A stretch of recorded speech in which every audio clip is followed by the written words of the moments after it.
नमस्कार दोस्तों। 26 नवंबर 2024 मंगलवार के दिन लगभग 400 वर्षों बाद एक दिव्य और शुभ संयोग बनने जा रहा है, क्योंकि इस दिन साल सबसे बड़ी उत्पन्न एकादशी पहने जा ही है।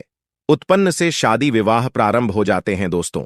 यह एकादशी मंगलवार के दिन पड़ रही है, जिस वजह इस दिन 3 बड़े योगों का निर्णय हो। यूं केस दोस्तों, इन 3 योग के निर्माण की वजह से भगवान विष्णु और महालक्ष्मी की असीम कृपा बरसने वाली है। और अगर इस दिन आप चुपचाप किसी को बिना बताए स्वास्थ्य से जुड़ा यह अचूक उपाय कर लेते हैं, तो आपकी सभी समस्याओं का हल संपूर्ण रूप से हो जाएगा। दोस्तों, एक साल में करीब 24 एकादशी पड़ती है और 26 नवंबर 204 मंगलवार को ठीक से जुड़ा यह अचूक उपाय आपकी हर परेशानी को कर देगा, चाहे वह धन को लेकर हो या सेहत या संतान की प्राप्ति को लेकर। इसीलिए दोस्तों, वीडियो को आखिर तक जरूर देखें। और दोस्तों, अगर आप भी अपने जीवन में भगवान श्री हरि विष्णु की कृपा पाना चाहते हैं, तो इस वीडियो को लाइक करके कमेंट में जय श्री हरि जय मां लक्ष्मी लिखना ना भूले दोस्तों। उत्पन्न एकादशी का दिन श्री हरि विष्णु को और भोलेनाथ को समर्पित है। इस दिन जगत के पालनहार श्री हरि विष्णु अपनी 4 महीने की योग्य निद्रा से जागते हैं। इसके बाद से ही सभी मांगलिक काम आरंभ हो जाते हैं।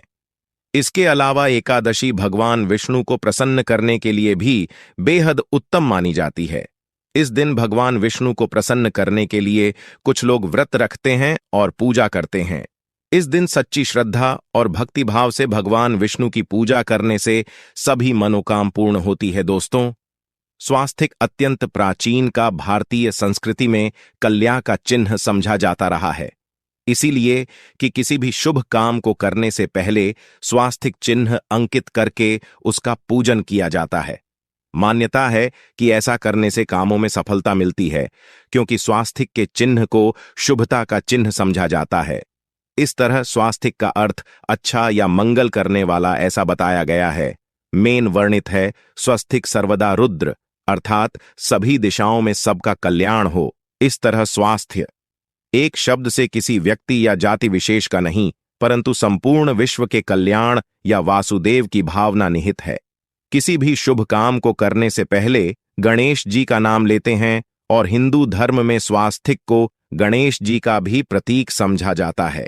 वैसे तो किसी भी शुभ काम को पहले स्वास्थिक बनाकर ही थाली में रखते हैं और पूजा करते हैं, क्योंकि ऐसा करने से खुशियां बढ़ती हैं। स्वास्थिक में 4 तरह की रेखाएं होती हैं और इनका आकार भी एक समान ही होता है। रावेद की भाषा में स्वास्थिक को सूर्य का प्रतीक समझा गया है और उसकी 4 भुजाओं को उपमा दी गई है।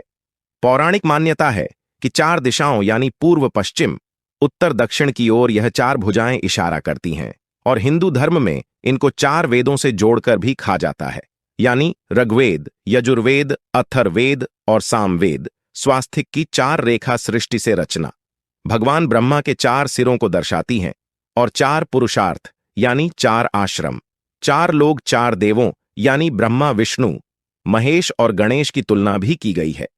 इसके मध्य में जो बिंदु है भगवान विष्णु की नाभि मानी जाती है, जिसमें से भगवान ब्रह्मा प्रकट होते हैं। और स्वास्थिक की 4 रेखाएं एक घड़ी की में चलती हैं, जो संसार की सहीदी में चलने का चिन्ह है। यह है स्वास्थ्य महत्ता। इस दशी दिन घर के मुख्य द्वार पर शुभ मंगल चिन्ह स्वास्थिक स्वरूप बनाएं। आप चावल और कुमकुम की सहायता से बना सकते हैं, चावल और हल्दी के घोल से बना सकते हैं, या फिर कुमकुम यानी सिंदूर और घी, सिंदूर और तेल मिलाकर के भी बना सकते हैं। ऐसा करने से वास्तु दोष दूर हो जाता है। इससे मनोकामना हो की पूर्ति हो जाती, घर से क्लेश कलह बेचैनी दूर हो जाती है, तंत्र मंत्र क्रिया से भी रक्षा होती है।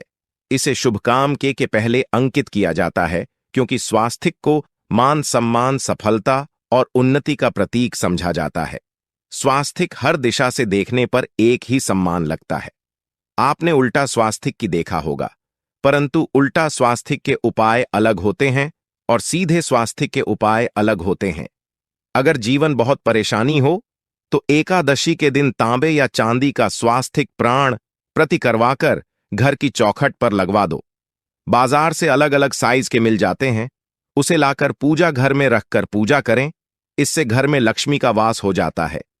लक्ष्मी प्राप्ति हेतु चांदी का स्वास्तिक नवरात्रों में भी लगाया जाता है, परंतु सबसे अच्छा है कि सिंदूर और घी या तेल मिलाकर के यह या फिर चावल और हल्दी के घोल से बना दे के मुख्य द्वार पर स्वास्तिक बनाते हैं तो ज्यादा बड़ा मत बनाइए।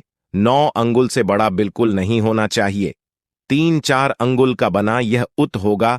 अगर आपके घर के सामने पेड़ या खंभा है तो वास्तु दोष उत्पन्न होता।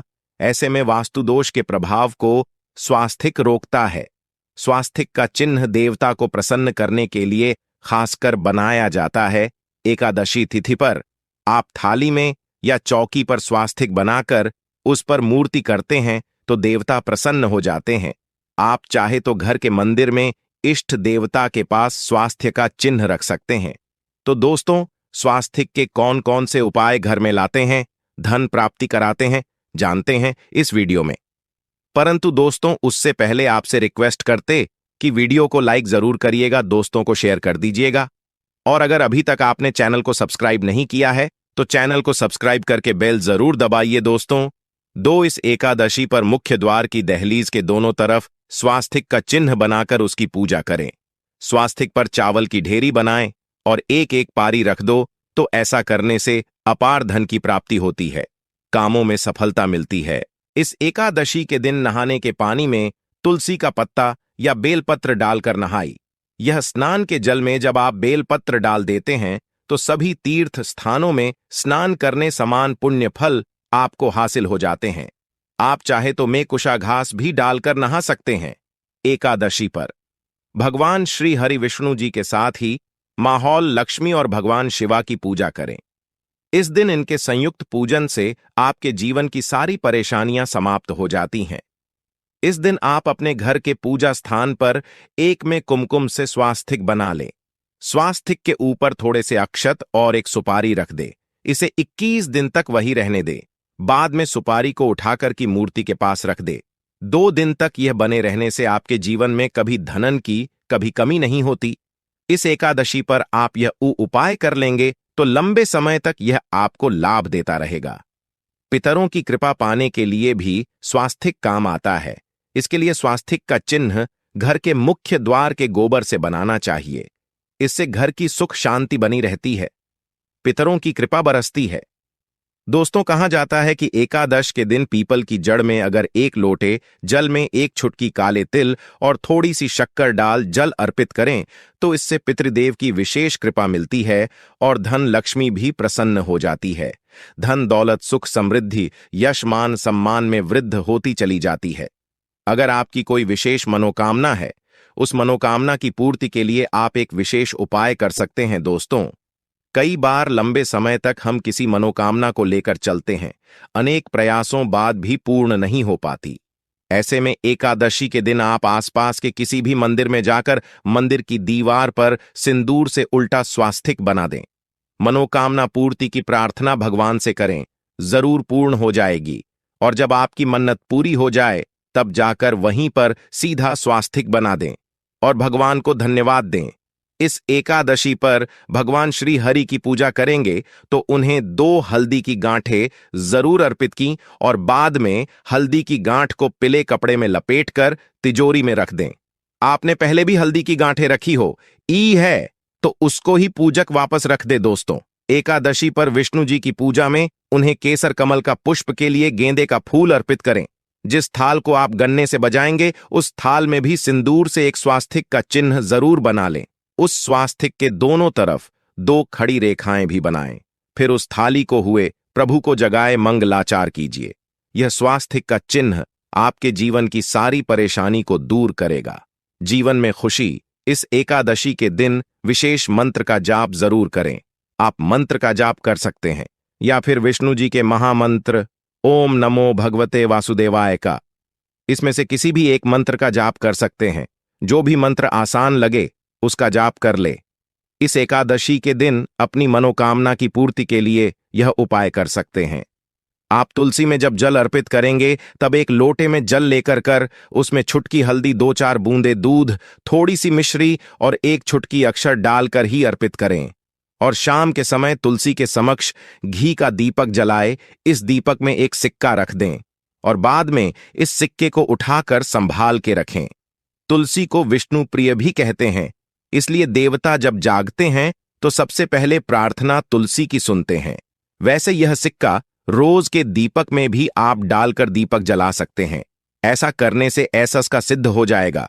फिर जब भी महत्वपूर्ण काम से आप घर से बाहर हैं तो इसके को साथ में रखकर निकले, आपको काम में सिद्ध जरूर हासिल मिलेगी। इस दिन दीपक का उपाय जरूर ही करें।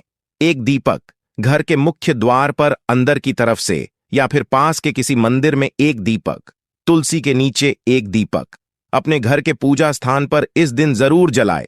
पूजा के बाद आरती जरूर करें। आरती की थाल में कुमकुम से स्वास्तिक बनाकर उस पर फूलों की पंखुड़ी और अक्षत रखकर फिर दीपक जलाकर प्रभु की आरती करें। सर्वोत्तम होगा, परंतु याद रखें कि भगवान श्री हरि विष्णु को अक्षत अर्पित नहीं किए जाते, मां लक्ष्मी को अर्पित किए जाते हैं। अगर विष्णु जी को अर्पित करना चाहते हैं तो हल्दी से रंगाकर रर ही पी लें, अक्षत अर्पित करें। तो दोस्तों, विधि विधान से इस दिन पूजा आराधना करें, स्वास्तिक के उपाय जरूर करें और विष्णु जी के साथ ही शिवाजी और माता लक्ष्मी की असीम कृपा पा को बनाएं। दोस्तों, भगवान विष्णु की कृपा के लिए इस एकादशी के दिन स्नान करते समय पानी में एक चुटकी हल्दी डाल लें। इसके बाद स्नान करें और पीले रंग के वस्त्र धारण करके भगवान विष्णु की विधि विधान से साधना करें। इस एकादशी के दिन श्रीहरि का सबसे पहले गाय के दूध से और फिर शंख में गंगा जल भरकर स्नान कराए। इसके बाद उन्हें पीले रंग के वस्त्र अर्पित कर मानता कि इस एकादशी के दिन ऐसा करने से भगवान विष्णु का विशेष आशीर्वाद हासिल होता है। इस एकादशी के दिन भगवान विष्णु की पूजा करते समय उन्हें केसर अथवा पीले चंदन या हल्दी का तिलक लगाए। साथ ही साथ भगवान विष्णु के प्रिय पीले रंग के फूल और पीले फल चढ़ाए। मान्यता है कि इस उपाय को करने से भगवान विष्णु शीघ्र ही प्रसन्न होकर भक्तों को मनचाहा आशीर्वाद देते हैं। आपके नजदीक भगवान विष्णु का ममर न हो तो आप भगवान विष्णु के अवतार भगवान श्री कृष्ण की मूर्ति की भी पूजा करके इस एकादशी का पुण्य फल हासिल करें। ईश्वर की साधना आराधना में मंत्र जप का भी विशेष महत्व होता है। ऐसे में राम दरबार की तस्वीर अपने घर में लेकर आए और श्री राम दरबार की तस्वीर का पूजन करें, या उनकी मूर्ति या उनसे जुड़ी किसी तरह की कोई चीज आपके पास है तो आप उनका का पूजन करें। सारे देवी देवताओं का आपको आशीर्वाद मिल जाता है। हनुमान जी से लेकर सीता माता, भगवान श्री राम और अन्य देवी देवताओं का भी आशीर्वाद मिल जाता। निश्चित तौर पर अपने घर के पूजा घर में एक साथ आप यह तस्वीर रख सकते हैं। इससे आपके जीवन में राज्य योग की हासिल हो सकती है। दोस्तों, इसी तरह यदि आप अपने घर के पूजा घर में या किसी अन्य स्थान पर यदि कोई तस्वीर रखना चाहते हैं और उसे लगाकर अपने घर में लाभ हासिल करना चाहते हैं तो अपने घर में या पूजा आपको निश्चित तौर पर त्रिदेव की तस्वीर या मूर्ति एक ही स्थान पर लाकर अवश्य रखनी चाहिए। ब्रह्मा, विष्णु और महेश, इन तीनों की संयुक्त से एक साथ तस्वीर अपने घर के मंदिर में या अपने घर में कहीं भी लाकर रख देनी चाहिए। समझा जाता है कि इन तीन देवताओं के एक साथ दर्शन करने मात्र से हमारे बड़े से बड़े विघ्न और बड़े से बड़े कर्ष ऐसे ही समाप्त हो जाते हैं। इसी वजह से तीनों की एक साथ में तस्वीर या मूर्ति लाकर आपको पूजा अवश्य करनी चाहिए। दोस्तों, बात करते हैं कि कुछ ऐसी तस्वीरें होती हैं या ऐसी मूर्तियां होती हैं जिनको आपको अपने पूजा घर में स्थान ही नहीं देना चाहिए। यदि आपने इन तस्वीरों को या मूर्ति को अपने घर के पूजा घर में स्थान दिया है तो समझ लीजिए कि आपको कंगाली का सामना करना पड़ेगा या फिर देवी देवताओं की क्रोधधा का सामना करना पड़ेगा। दोस्तों, और एक बात बता कि मंदिर में कभी भी विषम संख्या में गणेश जी की मूर्तियां ना रखें। जैसे कि 1, 3 या 5 ऐसे रखना जाता है, 2 मूर्तियों को एक साथ रखना शुभ समझा गया है। यदि आप सिर्फ गणेश जी की मूर्ति रखते हैं तो इसके अलावा किसी भी तरह की मूर्ति आपको नहीं रखनी चाहिए। दोस्तों, स्थापित करते वक्त ध्यान दें कि गणेश जी का चेहरा सदैव मुख्य दरवाज की तरफ होना चाहिए ताकि आपको अच्छे और सच्चे धन लाभ की हासिल हो। और इस बात का ध्यान रखें कि घर में अंगूठे से बड़े आकार का शिवलिंग आपको भूलकर भी नहीं रखना चाहिए। सदैव एक छोटा सा शिवलिंग रखें और इससे ज्यादा शिवलिंग नहीं रखने चाहिए। दोस्तों, वैसे तो कोई अपने घर में शिवलिंग रखना ही नहीं चाहिए।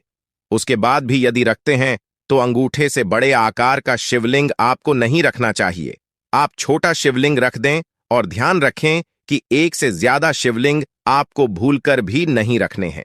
घर में यदि आप शिवलिंग रखते हैं तो शिवलिंग के ऊपर आपको तुलसी भूलकर भी अर्पित नहीं करनी चाहिए। यदि आपने शिवलिंग रख लिया है और उस पर तुलसी अर्पण कर दी तो देवताओं के का आपको सामना करना पड़ेगा दोस्तों। मंदिर में यदि आप जी की तस्वीर रखना चाहते हैं, आप हनुमान जी के अनन्य भक्त हैं, तो बैठे हुए हनुमान जी की मूर्ति ही रखें। उन्हें शिवा का 11 रुद्र अवतार समझा जाता है, इसलिए उनकी भी शिवलिंग की तरह ही मूर्ति रखें। साथ ही जो पति पत्नी होते हैं, नए वैवाहिक जीवन की शुरुआत करते हैं, तो हनुमान जी की मूर्ति या तस्वीर को अपने कमरे में, अपने बेडरूम में आपको भूलकर भी नहीं रखनी चाहिए। अन्यथा इससे जीवन कई तरह के दोषों का सामना करना पड़ता है। दोस्तों, हनुमान जी ब्रह्मचारी हैं, तो इस आपको अवश्य ध्यान रखना चाहिए। दोस्तों, राधा कृष्णा की मूर्तियों को यदि आप जैसे अपने क्षण कक्ष में सोते हैं और उन्हें आपके बेर के सामने की तरफ रखा है, जैसे कि आप सुबह उठे और आपको उठते ही पहले उनके दर्शन हो जाए, तो समझ लीजिए कि आपका जीवन मालामाल होने वाला है। किसी भी तरह का कोई दोहक धन की चिंता आपके जीवन में रहेगी। दोस्तों, इसी तरह यदि माता दुर्गा की तस्वीर आप अपने घर में लेकर आना चाहते हैं और चाहते हैं कि माता दुर्गा की तस्वीर के माध्यम से आप जीवन में समृद्धि देखें, तो दोस्तों भूल कर भी आपको माता दुर्गा की क्रोधित अवस्था की तस्वीर, जैसे कि महाली की तस्वीर या फिर महिषासुर का वध करते हुए, या क्रोधित अवस्था में माता लक्ष्मी की, माता दुर्गा की तस्वीर लाकर आपको उनकी पूजा नहीं करनी चाहिए। दोस्तों, सदैव और सुंदर मुख वाली तस्वीर ही अपने घर के अंदर लाकर पूजा करनी चाहिए। इसे बहुत ही शुभ और मंगलकारी समझा जाता है। दोस्तों, इस बात का ध्यान रखें कि यदि आप अपने घर में मूर्तियां रखते हैं तो आपको इन पर भूल कर टूटे चावल नहीं चढ़ाने चाहिए, और बेहतर होगा कि आप हल्दी में चावल को पीला करके ही वह चावल चढ़ाएं, किंतु टूटे हुए चावल आपको भूकर भी माता लक्ष्मी को या अपने घर में देवी देवता नहीं चढ़ाने चाहिए। दोस्तों, इसी तरह इस बात का भी ध्यान रखें कि अपने घर के मृत परिजनों की या पूर्वजों की तस्वीर मंदिर में स्थापित ना करें। ऐसा करना अशुभ समझा जाता है, और यदि आप ऐसा लगातार कर रहे हैं तो निश्चित तौर पर आपके परिवार के ऊपर दोष लग सकता है। पिता पी का भी दोष सकता है। पितरों की पूजा एक अलग स्थान पर की जाती है, घर के मंदिर में उनको स्थापित नहीं किया जाता है। दोस्तों, इसी तरह भगवान भैरव की तस्वीर या भगवान शनिदेव की, राहु केतु की इस तरह की तस्वीरें अपने घर में नहीं लेनी चाहिए। प्रतीकात्मक रूप से आप घर के पानी रखने के स्थान पर उनकी पूजा कर सकते हैं।